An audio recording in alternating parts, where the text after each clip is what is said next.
1859년 9월 어느 날 런던에 살고 있는 제인 프랭클린은 한 통의 편지를 받습니다. 이 편지는 북극에서 실종된 그녀의 남편을 찾기 위해 그녀가 파견한 구조대에서 보낸 편지였습니다. 급히 편지를 뜯어 읽은 제인은 그 자리에 주저앉습니다. 이 편지는 구조대의 대장이 북극에서 돌아오는 길에 보낸 것이었는데 그녀의 남편 존 프랭클린이 이미 사망한 것으로 추정되는 단서를 찾았다는 내용이었습니다. 그녀의 남편을 찾기 위한 구조대가 떠난 것은 이번이 처음이 아니었습니다. 이미 지난 12년 동안 그녀는 북극으로 가는 구조대를 편성하기 위해 부유했던 본인의 재산을 전부 동원하는 것은 물론 대중들에게 모금을 하고 언론에 호소하며 영국 해군성을 움직이기 위해 모든 인맥을 동원하여 로비를 하는 등 끝없는 노력으로 벌써 40여 차례나 구조대가 북극으로 향했지만 아무런 소득도 없이 돌아왔던 것입니다. 시간은 14년 전으로 돌아갑니다.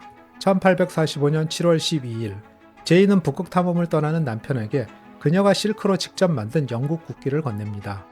그녀의 남편인 존 프랭클린이 탐험에 성공하고 북극 항로를 찾았을 때 그곳에 꽂을 깃발이었습니다. 그러나 제인은 왠지 모를 불안을 느꼈는데 그건 남편의 옷가방 위에 놓여진 국기가 마치 전사자의 관 위를 장식하는 깃발처럼 보였기 때문이었습니다. 그녀가 남편을 위해 준비한 선물은 이뿐만이 아니었습니다. 한 마리의 제코라는 이름의 원숭이를 건네주었는데 이는 존과 그 선원들의 오랜 항해에서 오는 무료함을 달래주기 위함이었습니다. 존 프랭클린은 제인에게 반드시 2년 후에 돌아오겠다는 약속을 하고 집을 떠납니다. 그로부터 2달 뒤 프랭클린의 탐험대는 그린랜드를 지나 북극으로 순조롭게 항해를 이어나가고 있었습니다. 탐험대는 모두 129명이었고 테러와 에러버스라는 이름의 두 척의 배에 나눠 타고 있었습니다. 두 척의 배는 당시로서는 최첨단 기술이 모두 집약된 영국 해군이 자랑하는 탐험대였고 그녀의 남편 존 프랭클린은 탐험대의 대장으로서 영국을 대표하여 북극을 통해 아시아로 가는 항로를 개척하라는 임무를 맡고 출발한 것이었습니다. 이들이 그린랜드를 지나 북대서양에서 북극에 가까운 베핀섬을 지날 무렵 포경선 한 척을 만났는데 서로 손을 흔들어 반갑게 인사하고 잠시 이야기를 나눕니다. 사실 이것이 프랭클린 탐험대가 살아있는 상태로 마지막으로 목격된 순간이었습니다. 이들은 베핀섬을 지나 캐나다 북쪽 섬들 사이로 들어간 이후 흔적도 없이 사라졌으며 이후 170년 동안 그들의 행방을 찾기 위해 수많은 탐험대와 조사단이 투입되었지만 최근에서야 그들의 행적이 밝혀지게 됩니다. 프랭클린 탐험대의 실종은 역사상 가장 미스테리한 북극 탐험대의 실종이라고도 했고 음모론 좋아하는 사람들은 별의별 이상한 상상을 덧붙이기도 했지만 최근 이들의 흔적과 배의 잔해가 발견되면서 이 탐험대의 행적과 진실이 밝혀지게 되었습니다. 존 프랭클린 일행이 북극에 가까이 갈수록 항해 속도는 느려집니다. 때는 여름이었지만 그들이 지나는 해협은 얼음으로 가득 차 있었고 배는 진행하면서 떠다니는 얼음들을 밀면서 진행해야 했습니다. 너무 빠르게 진행하면 배 앞부분이 손상되어 침몰할 수도 있습니다. 비록 선수와 선미 부분을 철판으로 덧대긴 했지만 아직 나무로 배를 만들던 시절이었습니다.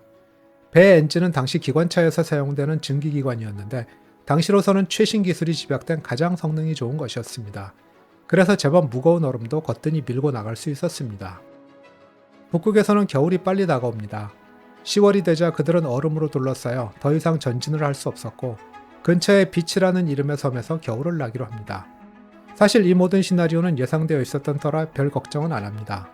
탐험대 대장인 존 프랭클린은 물론이고 부관인 크로지어나 함장인 제임스 등은 북극과 남극에서 수년 동안 탐험한 경험이 있는 사람들이었고 얼음에 갇혀 겨울을 나는 것은 이미 예상된 시나리오였기 때문에 모두들 침착하게 겨울을 지낼 준비를 합니다. 그들은 배 주변으로 눈을 쌓아 올려 겨울바람과 냉기를 막고 부엌과 세탁 공간, 대장간, 심지어는 산책을 할 수 있는 정원까지 만들었습니다. 129명의 탐험대원들 중 북극이나 남극을 가보지 못한 사람들이 대부분이었지만 그들은 성공 시 좋은 보수와 명예가 기다리고 있었기 때문에 모험심을 가진 젊은 사람들은 의욕으로 넘쳐났습니다. 리더인 존 프랭클린은 온화하면서도 리더십이 뛰어난 사람이었으며 부관인 크로지어도 모든 사람이 좋아하는 타입이었습니다. 그들은 무료한 겨울 동안 연극도 하고 장교들은 수업을 열어 젊은 선원들에게 글과 역사를 가리키기도 했습니다.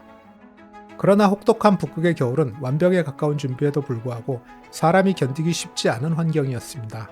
배 안까지 스며드는 혹독한 추위, 하루 종일 해가 뜨지 않는 밤이 이어졌고 사방에서 얼음이 팽창하면서 들리는 쿵쿵 대는 소음은 너무나 공포스러웠습니다.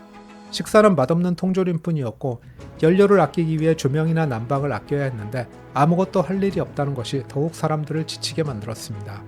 결국 3명이 겨울을 넘기지 못하고 사망합니다. 그렇게 겨울을 나고 봄이 찾아오니 얼음이 녹기 시작합니다. 탐험대는 다시 미지의 해로를 찾아서 항해를 떠납니다. 그리고 전에 알지 못했던 새로운 통로를 드디어 발견하는데 프랭클린 일행은 드디어 지난 300년 동안 그토록 찾던 북극 항로를 찾은 게 아닌가 하는 기쁨에 환호성을 지릅니다. 이곳은 현재 캐나다 북쪽 빅토리아 해협이라고 불리는 곳의 입구입니다. 그러나 이들은 자신들이 너무나도 끔찍한 북극의 덫에 걸렸다는 사실을 알지 못합니다. 두 대의 배에 탄 126명의 운명은 이제 혹독한 시련을 맞이하게 됩니다. 앞으로 나아갈수록 얼음은 점점 두껍고 무거워졌고 결국엔 주위에 눈과 얼음밖에 보이지 않는 곳에서 앞으로 갈 수도 뒤로 갈 수도 없이 갇혀버립니다. 그들은 이제 다음해 여름이 되어 얼음이 녹기를 기다릴 수밖에는 없었습니다. 이번 겨울은 북극해의 얼음 한가운데서 나야 합니다. 지난해 섬에서 겨울을 날 때와는 비교도 되지 않을 정도로 혹독하고 불안한 상황이었습니다. 배를 둘러싸고 얼어붙은 바다는 팽창하면서 배를 압축해왔는데 선체의 나무가 부러질 때마다 선원들은 죽음의 공포를 느낍니다. 발 아래에는 수천 미터 북극해 바다입니다. 나부로 밀봉한 통조림으로 지난 2년을 버텨온 선원들은 이제 한계를 느낍니다. 대부분 강인한 체력을 가진 사람들이었지만 질병과 추위로 하나둘 죽어나가기 시작합니다. 다시 봄이 찾아오자 살아남은 사람들은 얼음이 녹으면 빠져나갈 수 있다는 희망을 가지기 시작합니다. 그러나 그들은 알지 못했습니다. 그들이 이곳에 들어온 작년은 모처럼 따뜻한 여름이라 이곳까지 올 수 있었지만 앞으로도 여러 해 동안은 이곳에서 나갈 수 없다는 사실을 말이죠. 존 프랭클린이 떠난 지 2년이 지났고 그와 그 일행이 북극에 갇혀 사투를 벌이고 있을 때 존의 아내인 제인 프랭클린의 걱정은 점점 더해가고 있었습니다. 제인에게는 마치 남편에게 무슨 일이 생긴 것 같은 느낌을 지울 수가 없었습니다. 그녀는 영국 해군성을 찾아가서 남편인 존 프랭클린 일행을 찾기 위한 구조대를 파견할 것을 청원하게 됩니다. 그러나 북극이나 남극 탐험을 간 사람들이 2, 3년 동안 소식이 없는 것은 당시로서는 이상한 일이 아니었기에 그녀의 말을 들어주는 사람은 없었습니다. 그녀는 남편이 알던 모든 지인에게 편지를 쓰고 또한 집안의 모든 인맥을 동원하여 해군의 구조대 파견을 위한 로비를 합니다. 또한 그녀는 구조대를 조직하기 위한 모금 활동도 벌이고 런던의 모든 신문사를 돌며 남편 존 프랭클린 탐험대의 실종을 보도해달라고 하는 등 여론에도 호소합니다. 그녀의 끈질긴 노력은 결국 영국 해군에서 탐험대의 구조를 위한 북극위원회를 조직하게 만들었습니다. 그리고 북극 탐험 경험자로 조직된 구조대가 드디어 파견되지만 아무런 단서도 없이 돌아옵니다. 제이는 다시 모든 재산을 모으고 해군에 로비를 해서 총 3만 파운드라는 당시로서는 매우 큰 현상금을 마련했습니다. 이에 많은 구조대가 존 프랭클린 일행을 찾아 북극으로 떠나게 됩니다. 총 40여 개의 구조팀이 떠났지만 프랭클린 일행을 찾지 못하자 그들은 구조대의 위치를 적은 풍선을 띄우기도 하고 북극 여우의 등에 메시지를 적기도 했으며 여러 곳에 임시 창고를 짓고 보고품을 남기는 등 모든 수단을 동원했습니다. 그러나 여전히 아무도 프랭클린 일행을 찾지 못합니다. 시간이 흐를수록 남편 프랭클린이 살아 돌아올 가능성이 적어짐을 알고 있는 제이는 할 수 있는 모든 일을 동원합니다. 그녀는 당시 미국 대통령인 테일러에게 편지를 보내 지원을 요청하고 모든 동원할 수 있는 재산과 그녀를 안타깝게 생각한 친척과 주변 사람들에게서 지원금을 받고 직접 구조대를 조직합니다. 이 구조대는 경험 많은 레오폴트 대령이라는 사람이 이끌고 있었는데 그의 팀은 개썰매를 이용해 존 프랭클린 일행의 흔적을 찾아 나섭니다. 그리고 결국 레오폴트는 프랭클린 탐험대가 남긴 흔적들과 시신들을 발견합니다. 이를 통해 프랭클린은 죽고 나머지 사람들도 하나씩 죽었다는 것을 알게 되었습니다. 존 프랭클린의 아내 제인이 구조대를 보내기 위해 해군과 언론사에서 정신없이 분주한 시간을 보내고 있던 1847년 6월 11일 탐험대를 이끌던 존 프랭클린이 사망합니다. 사망 원인은 밝혀지지 않았습니다. 부관이던 크로지어는 이제 남은 사람들과 함께 또 한 번의 겨울을 이곳에서 보내게 됩니다. 이 겨울 동안 다시 20명이 사망합니다. 이제 이곳에서 더 버틸 수 없음을 깨달은 탐험대는 걸어서 이곳을 탈출하기로 하고 가지고 갈 수 있는 물품을 챙긴 후 남쪽으로 행군을 시작합니다. 이들이 목표로 한 곳은 허드슨 베이 컴퍼니의 전초기지가 있는 곳이었습니다. 그러나 수년 동안 영양실조와 추위, 질병에 지칠 대로 지친 이들이 북극의 혹독한 날씨에서 1500km가 넘는 거리를 행군하는 것은 인간으로서 버틸 수 있는 것이 아니었습니다. 사람들은 하나둘씩 죽거나 이탈해 나갔고 결국 아무도 돌아오지 못했습니다. 제인이 사제를 털어보낸 레오폴트 탐험대는 꽁꽁 언 상태로 보존된 시신들을 발견합니다. 그리고 그들이 얼마나 살기 위해 마지막까지 투쟁을 했는지 알 수 있었습니다. 그들은 서로 동상에 걸린 손가락과 발가락을 톱으로 잘라주며 마지막까지 물품이 실린 썰매를 끌었던 것으로 보였습니다. 남편이 사망한 증거를 찾았다는 소식을 들었지만 제이는 그래도 포기하지 않았습니다.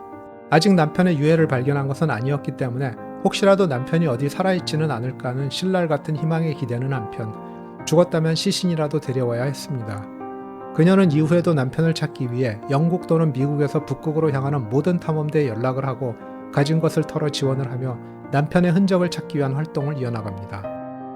그리고 남편이 죽은 지 27년이 지난 1874년 제이는 스스로 모은 자금으로 남편의 유해를 찾기 위한 북극 탐험을 계획하는데 이를 위해 증기선 한 척을 구매하고 북극 탐험을 위한 준비를 시작합니다.